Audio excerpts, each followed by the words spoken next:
I met Olivia during a winter book club I almost didn't attend. It was one of those Sunday afternoon gatherings hosted by a mutual friend, the kind where everyone shows up in coats and pretends they're more well-read than they are. I only went because my coworker dragged me. I didn't even finish the book. She did. She not only finished it, she'd annotated her copy and brought notes. I remember her speaking with this quiet precision, explaining a theme in the second chapter I'd completely missed. There was no arrogance in it, no smugness. Just thoughtfulness. Confidence. The kind that comes from someone who's spent a lot of time alone with their mind and knows how to use it. We ended up talking at the coffee table while people drifted off toward wine and cheese. She taught literature at a nearby university, American fiction, mostly, with an emphasis on post-war authors. I admitted I hadn't read most of the titles she mentioned. She smiled and said, "That's okay. Most people just pretend they have." We went out for drinks the next weekend. Then again. And again. 3 years later, we were married. Olivia was the first woman I'd ever dated who made intellect feel magnetic. She wasn't cold or distant, just deliberate. She didn't speak to fill space. When she said something, it mattered. Conversations with her had weight.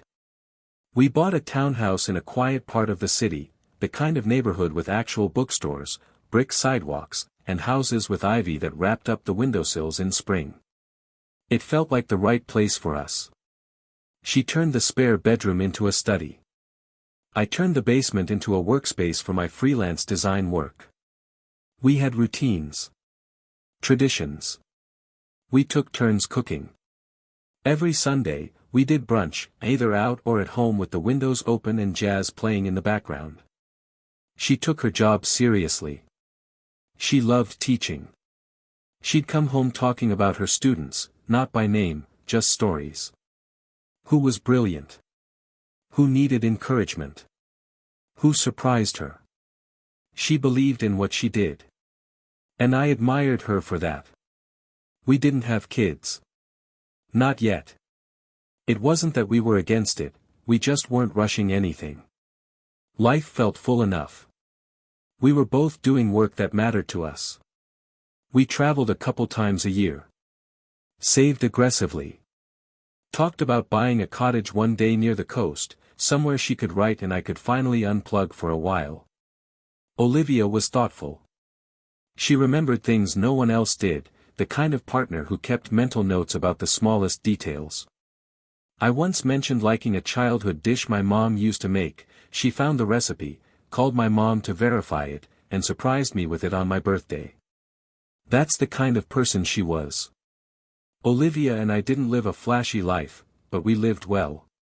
Our home was small by some standards, but it felt curated, not in the designer sense, but in the way each thing had a reason for being there. Books lined the walls in nearly every room. The shelves weren't decorative, they were worn, used, slightly uneven from the weight of what they held. Olivia read constantly. I don't think I ever saw her without a book in arm's reach. We had a quiet rhythm. Weekdays were structured. She taught 3 classes a semester, and during the academic year, her schedule was packed: office hours, faculty meetings, evenings reading papers with a red pen that she'd somehow always lose and always find again. I worked from home, designing brand systems and packaging layouts for a mix of local clients and small businesses. Our lives ran parallel but never apart. We met in the kitchen most nights. She'd pour wine, I'd chop vegetables or stir something, and we'd take turns filling each other in on the day. Her stories were always more interesting than mine. She had this way of describing people that made you feel like you knew them: a student who argued too confidently, another who finally spoke up in class after weeks of silence. She cared. Not performatively. She genuinely wanted her students to grow. When she wasn't teaching, she was writing. Essays, mostly. She'd published in a few academic journals, and I knew she was slowly building toward a book. She never rushed it.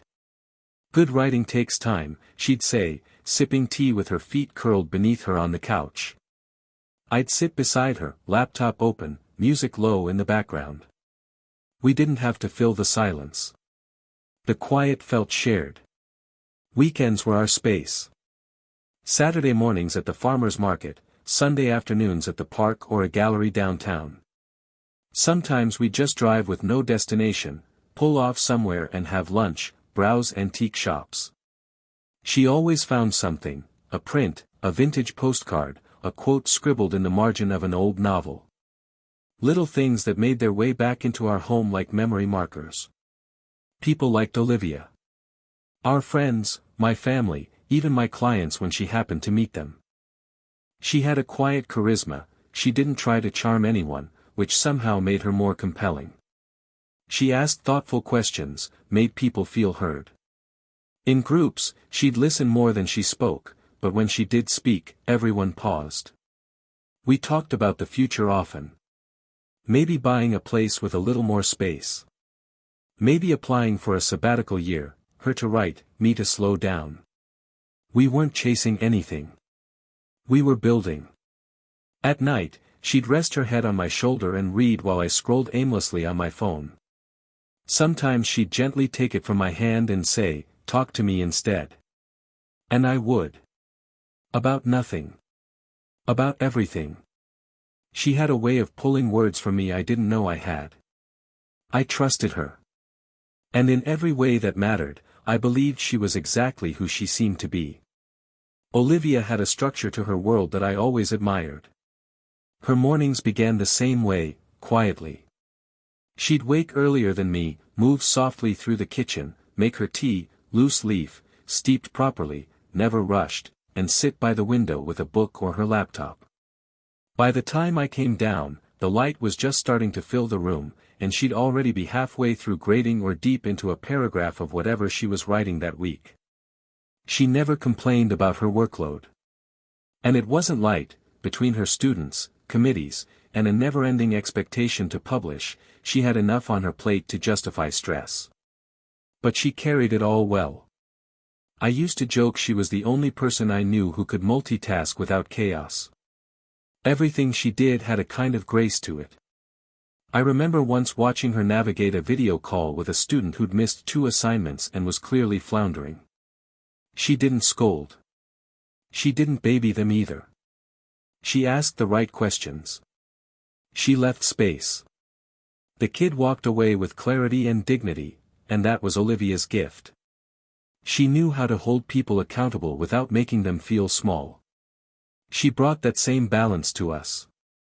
When I was overwhelmed, she didn't offer advice unless I asked. When we argued, which didn't happen often, she didn't retreat or escalate. She listened, spoke her side clearly, and didn't carry it into the next day. She was present. Rational. Fair. We trusted each other's independence. I never questioned her time.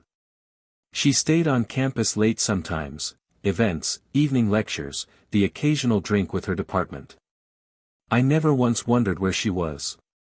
If she said she'd be home by 10, she was. If she needed time alone to write, I gave it. She did the same for me. Every few months we'd take a short trip. We weren't extravagant, long weekends in smaller cities, cozy inns, places with bookstores and decent wine. We had a map in the study with pins in every place we'd stayed. Olivia would journal each trip, scribble notes about the food or something funny we overheard at a cafe. I found one recently about a waiter who kept calling us the calm couple. She'd written, "Calm is earned." That stuck with me. She also kept in touch with former students. Not many, just a handful who had gone on to grad school or started interesting projects. She always said teaching was about planting seeds you'd never see grow. But occasionally, one of them would come back into her life. She'd mention them in passing, so-and-so got published, or one was presenting at a conference. I admired that. The way she stayed invested without getting sentimental. We were stable in all the ways that mattered. Financially sound. Emotionally secure. Even our routines, morning walks, Sunday laundry, Friday takeout and a movie, felt like rituals, not ruts. Nothing ever felt dull. Just familiar. There was comfort in that. And when I looked at her, I didn't wonder if she loved me. I knew she did. By early spring, Olivia was fully in her semester groove. I always knew when she hit that zone, her study would become a sea of papers, sticky notes, half-marked anthologies, and coffee mugs that never quite made it back to the kitchen. She called it her organized madness. I just knew better than to move anything without asking. She took her students seriously. Too seriously, sometimes. Not just as learners, but as people. She gave second chances when most wouldn't. She remembered which ones had a sick parent, who worked late shifts, who couldn't afford to buy the textbook. She never lowered the bar, but she'd reach down to pull people up. It was one of the reasons I respected her so deeply. Olivia didn't just teach. She mentored. There were boundaries, of course. She was careful. Clear. Professional. Still, I noticed how students gravitated toward her. Even at campus events, book fairs, roundtables, lectures, there was always a cluster near her, listening a little too closely, laughing a little too hard. She never invited that attention, but she didn't shy from it either. She belonged in that world. She lit up when she talked about the classroom, the moments when someone got it, or when a reluctant student suddenly turned in something brilliant. At home, life was consistent. I was deep into a new contract with a client that took most of my attention, but Olivia understood the tempo. She gave me space when I was in a deadline fog and waited patiently for me to resurface. She always did. We still found time for each other, quiet dinners, long walks after rain, small moments that stitched our weeks together. One night we sat on the floor of the living room, eating takeout straight from the containers, listening to an old Miles Davis record on vinyl. She leaned her head against my shoulder and said, "We're doing okay, huh?" I kissed the top of her head and said, "We're doing better than okay." She smiled and went back to her noodles. I didn't see anything wrong. Not in her eyes. Not in her tone. If anything, she seemed more energized than usual, busier, maybe, but engaged. Inspired. She said her students were writing better than ever. That her advanced class had really come alive this semester. One evening, she mentioned a student who had a lot of potential. Smart, confident. A little cocky, she said with a smirk. But sharp. The kind who writes as if they already know they're being read. She didn't say a name. I didn't ask. I'd heard her talk about students like that before. She admired talent. I liked that about her. We were planning another trip, a long weekend by the water. A cabin, no phones, maybe a few old books. She said she needed a break from grading, from admin emails, from the way everything on campus felt like it needed her at once. I offered to book the place. She laughed and said, "Only if you promise not to pick somewhere haunted." So I did. And that night, I fell asleep next to the woman I trusted more than anyone in the world. It started with a pause. Not a dramatic one. Just a moment in the middle of dinner where Olivia glanced at her phone, blinked once, and let it buzz 3 more times before flipping its screen down. I asked if everything was okay. She nodded quickly. Just a student being overly needy. I'll handle it later. It didn't strike me as odd at the time. She got messages from students all the time, emails, DMs, even the occasional late-night essay draft when someone panicked before a deadline. She was patient. Maybe too patient. But she knew how to draw lines. That was one of the reasons I never worried. Still, I noticed she kept the phone face down the rest of the night. That wasn't like her. The next day, I mentioned it again. Lightly. Just enough to test the waters. "Was it the same student still blowing up your phone?" I asked, smiling. She looked up from her tea. "What? Last night? You said someone was messaging you a lot." "Oh. She set her mug down. Yeah. He's one of the ones who thinks every small thought needs to be turned into a crisis. It's exhausting. She said it like she meant it. Frustrated, not defensive. And yet, the way she added, it echoed a little in the room. That weekend, we hosted a couple of friends. Wine, pasta, long conversation. Olivia was her usual self, warm, articulate, locked in. But every time she stepped away, she took her phone with her. I started paying attention to how often she checked it. How her thumb hovered over the screen just a beat longer than before. How she smiled at it once, quickly, then blinked it away. I didn't want to become the person who counts screen time. The one who watches their partner across the room and starts making assumptions. We'd never had that kind of relationship. If she was quiet, I trusted her thoughts. If she was busy, I gave her space. That's how we worked. But something had shifted. A few nights later, I walked into her study to ask if she wanted tea.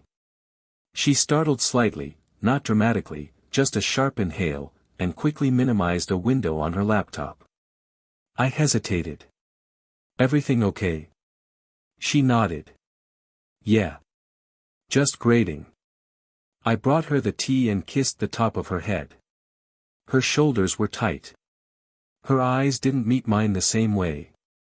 Later that night, she came to bed later than usual. I was half asleep when she slid in beside me. No book, no conversation. She faced away. I put my hand on her hip, like always. She didn't move. Just stayed still. There wasn't a fight. There wasn't a lie. But something unspoken had slipped between us. And it didn't leave. Olivia had always been independent, that was one of the things I loved most about her. She needed space, and I'd never felt threatened by that.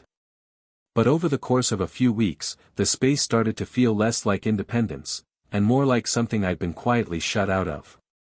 It began with her hours. She started staying later on campus. At first, she told me it was because of student conferences and departmental meetings. That made sense. Spring semesters were always busier.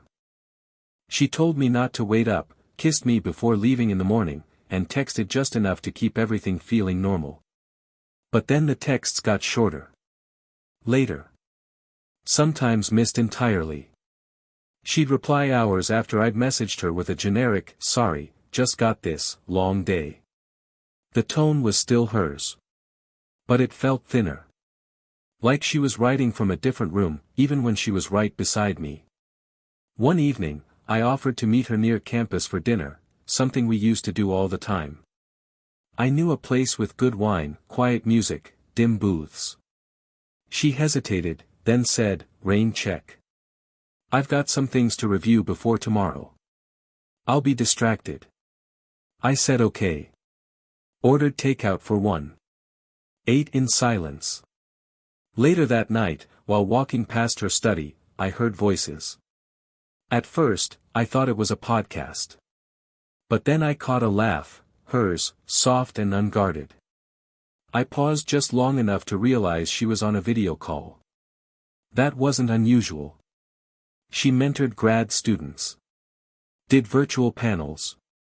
But something in her voice felt different. Looser. I knocked. She opened the door with a quick smile, already closing her laptop. "Just talking to one of my students, he's presenting something next week and wanted a sounding board." "Sorry, didn't mean to be loud." She said it casually. Too casually. I nodded, said nothing, and went to bed. The next morning, she made pancakes. It felt like a peace offering I hadn't asked for. That weekend, she said she needed to be on campus again, some students couldn't make office hours, and she didn't want to let them fall behind. "It'll just be a few hours," she said, grabbing her scarf. It was the way she looked at me when she said it, like she was making sure I wouldn't question her. Like she needed me to believe her. I didn't offer to come along. I just let her go.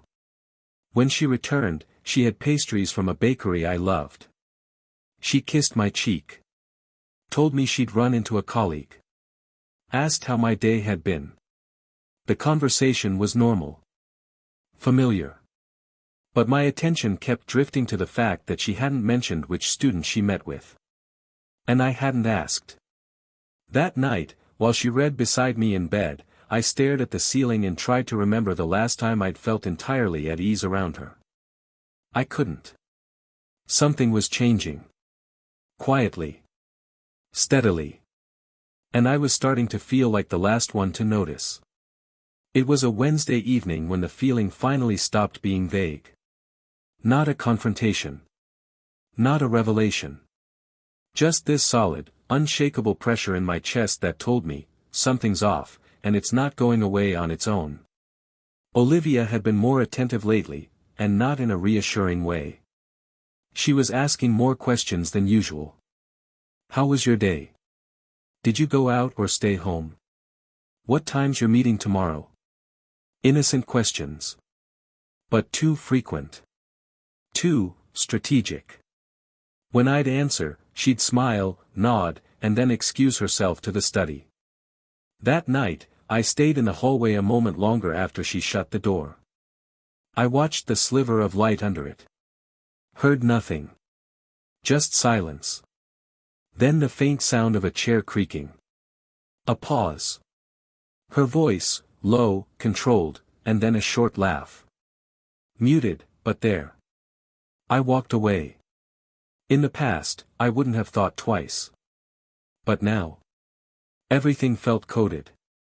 Measured. Her presence felt thinner in the house, like her body was there, but her attention had migrated somewhere else. She made love less often. And when she did, it was different. Mechanical. Like she was ticking a box to keep things appearing balanced. I started noticing patterns. The way she never left her phone alone anymore. The way she didn't talk about her students the same way she used to, no more long stories, no more proud anecdotes. Just vague updates or complete silence. Like she was trying to keep the classroom separate from our life. I caught a glimpse of her screen once, accidentally. She left it unlocked while brushing her teeth. A message thread was open, and I saw just enough to register that it wasn't work-related. I didn't read the words. I didn't need to. I asked her about it the next morning. Casual. Careful. Who's Marcus? She looked up, blinked like she was calculating the answer. Oh, she said. One of my seniors. He's applying to grad school. Why? I said I'd just seen the name on her screen. That was it. She smiled. He's persistent, but he means well. And just like that, the conversation closed. But something in her eyes stayed guarded. Like she was watching my face for cracks. Measuring my doubt. That night, I sat in my car outside the grocery store and stared at the steering wheel for 20 minutes before going in. I didn't know what I was feeling.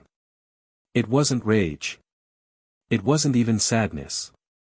It was this slow, smothering certainty that the ground under me had started to shift. I didn't want to check her phone. I didn't want to follow her. I didn't want to turn into the kind of man who lived in suspicion. But I also didn't want to be the kind of man who ignored what was right in front of him. And something was right in front of me now, I just couldn't see the full shape of it yet. It was a Monday afternoon, slow and forgettable. I was working from the dining room table, laptop open, invoices half reviewed, half forgotten.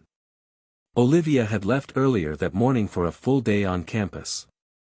She was dressed in that confident professor way, tailored pants, dark coat, red lipstick she only wore on days when she was presenting something or needed to feel sharp. She looked good. She always did. She'd kissed me on the cheek and said, "Hold dinner till 7." I said sure. I didn't expect anything from that day. And then I got the message.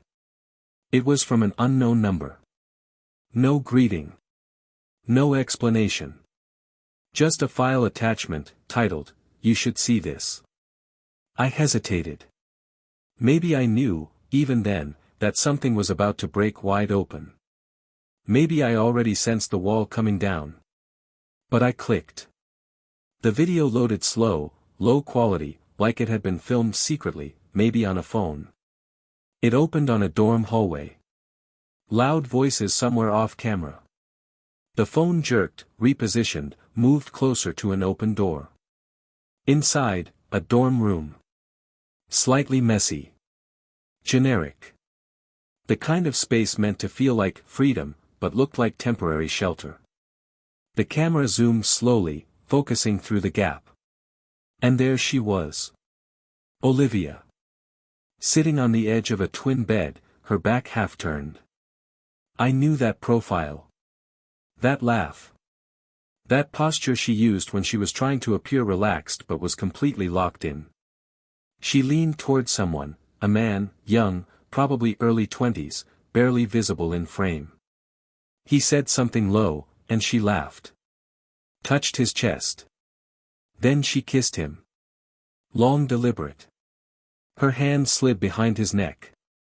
Her body leaned into his like it was familiar, not new. Not awkward. Not impulsive. This wasn't a mistake. This had happened before. I didn't blink. I couldn't. The camera shook slightly, the person recording clearly adjusting their position.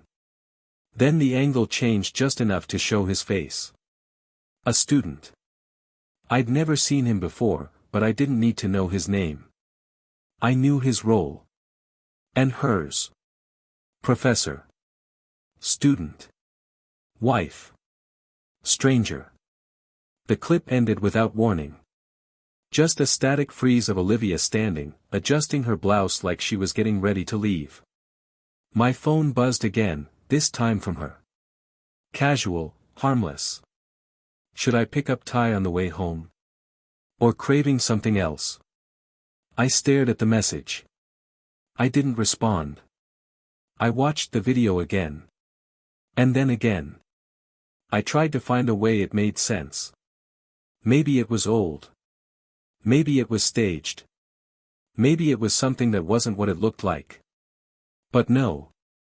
I knew her too well. I'd seen her smile like that before, but only when she was fully invested. That smile wasn't casual. It wasn't confused. It wasn't a misread of boundaries. It was intimacy. Deep. Focused. Willing. This wasn't just infidelity. This was professional collapse. A line she knew better than to cross, and crossed anyway. I sat in that chair for a long time, staring at nothing. By the time she got home, I already knew what I was going to do. She walked in just after 6:30. Coat draped over one arm, keys jangling in that familiar, careless way, takeout in hand. She looked like nothing had changed. She even smiled, that tired but content expression she wore after long days. "You're in the same spot I left you," she said, setting the food on the counter. "I got the usual. Hope that works." I didn't answer. She glanced over, clocking the silence, and paused. "Everything okay?" I stood. Picked up my phone. Opened the video. Pressed play. I held it out toward her. Her face didn't fall right away. She stared for a second, confused, like she thought she was watching something abstract. And then her body stiffened. I saw it in the way she stopped breathing. Her eyes snapped up to meet mine. I said nothing. She opened her mouth. Closed it. I finally spoke. "Who filmed it doesn't matter. The fact it exists does." She reached for the counter to steady herself. "Let me explain." "No." I didn't raise my voice. I didn't need to. The truth was louder than anything I could say. She sat down, slowly, like her knees couldn't hold her anymore. "It wasn't what I planned." "It wasn't." "It was a student," I said. "A student you kissed. In a dorm. On camera. You're done. Her eyes welled up. Please don't do this here. You mean in our home? The one you came back to after sleeping with someone 10 years younger than you? After betraying everything we built? She broke then. Really broke. Hands over her face, sobbing quietly. I watched for a few seconds. Then turned and walked out. I didn't sleep that night. I didn't eat. I didn't need to. The next morning, I met with a lawyer. I didn't want money. I didn't want a fight. I wanted clarity, and I wanted consequences. He connected me with someone in the university's legal office. I showed them the video. Blurred the face of the student, for now. I gave them dates, times, everything I knew. Professional misconduct. Abuse of power. Clear violation of university policy. They were silent as they watched. The kind of silence that says we already suspected something, and now we have it in our hands. Later that week, Olivia was suspended pending investigation. By Friday, she was fired. The student, as it turns out, wasn't just some random senior. He was part of a special scholarship track, backed partially by private funds and alumni support. One of the stipulations: no conduct violations, financial or otherwise. And when I followed that thread, I found something else, his name on a joint credit inquiry. Buried in Olivia's financial trail. I brought it to my lawyer. Turned out she'd been co-signing for him. Helping him out. Personal loans. A few late payments that had pinged both their credit scores, and mine. It hit my file, too. Enough that it disqualified me from the education loan I'd been pre-approved for, a continuing education course I'd been planning for months to help expand my business. That was gone now. Just like the rest of her. I sent the student one message. Just one. You didn't just sleep with your professor. You dragged your own future through the mud to do it. No reply. Didn't need one. Olivia moved out 3 days later. I didn't help her pack. I didn't say goodbye. Her name is off the deed. Off the accounts. Out of my world. But the damage she did? That's still echoing. After she left, the house felt unrecognizable. Not because it was empty, it wasn't. Her books were still on the shelves. Her teacup still sat by the sink. A scarf she forgot hung on the coat hook. But the energy was different. Off. Like something sour had been spilled across the floors and soaked into the walls. I spent the first few days in a daze. I cleaned, not because I wanted to, but because I needed to scrub something. I stripped the bed, took her throw pillows to the donation bin, tossed out her shampoos from the shower. Every time I opened a drawer and saw something she left behind, a note, a pen, a receipt, it felt like a new cut. The university sent me a formal statement. The matter has been reviewed and resolved internally. That was it. Cold. Legal. But it was done. She never reached out again. No texts. No emails.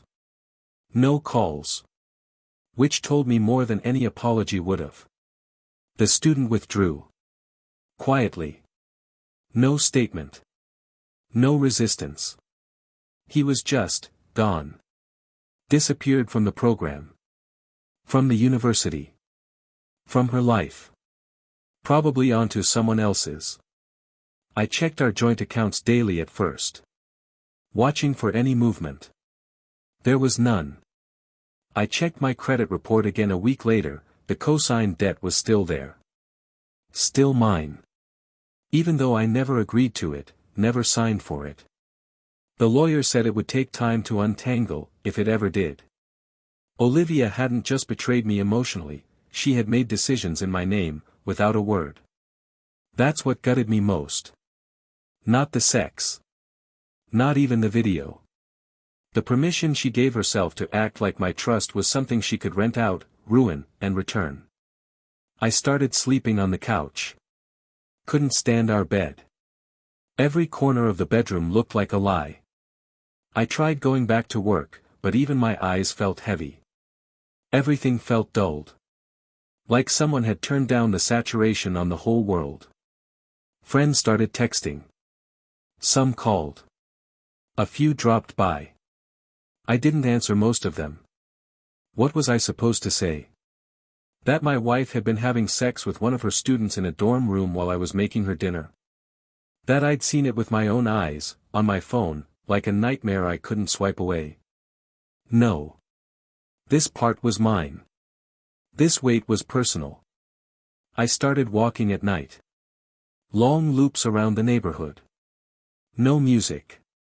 Just footsteps. I needed the quiet to match how loud my head had gotten. I'd pass houses with lit windows, families eating dinner, couples watching TV.